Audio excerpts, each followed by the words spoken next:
Bonjour Gérard, vous nous avez envoyé une vidéo de votre chipping en vous plaignant de contacts aléatoires. Alors regardons cela. Alors la première chose qu'on va faire Gérard, c'est qu'on va vous donner un conseil pour votre posture. Vraiment un petit conseil très facile à mettre en place. Quand on regarde l'image, on a vraiment l'impression que vous allez taper un plein swing au fer neuf. Vous verrez jamais un joueur du circuit dans une telle position. Pourquoi? Parce que plus les pieds sont écartés, plus je vais pouvoir bouger latéralement, moins mon contact sera régulier. Donc premier conseil, on va se mettre les pieds beaucoup plus serrés, quasiment pieds joints, poids un peu à gauche ou pas, ça c'est vraiment, vous verrez par rapport à votre ressenti. Et dans une posture avec les pieds plus serrés, je vais avoir moins de mouvements parasites, sinon je vais perdre l'équilibre et forcément mon contact sera meilleur. Alors maintenant Gérard, on va regarder votre chipping en vidéo et on va s'apercevoir que dans votre geste, il y a une intervention de votre main dominante qui est un peu trop importante à la descente.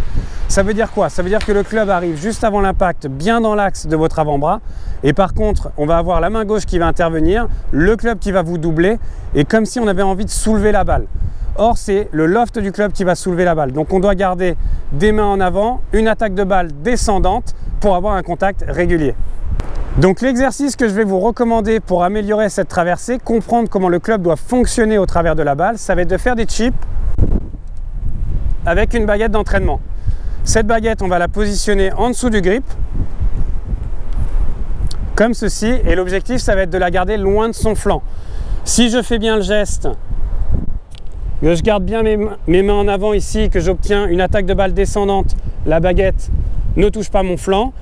Si j'ai une intervention trop prononcée de ma main dominante, je vais venir taper ici.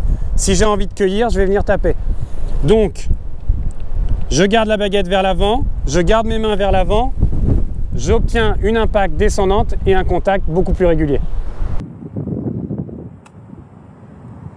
Alors pour illustrer encore mieux le propos et se rapprocher de vous, on va retourner l'image et passer en mode gaucher.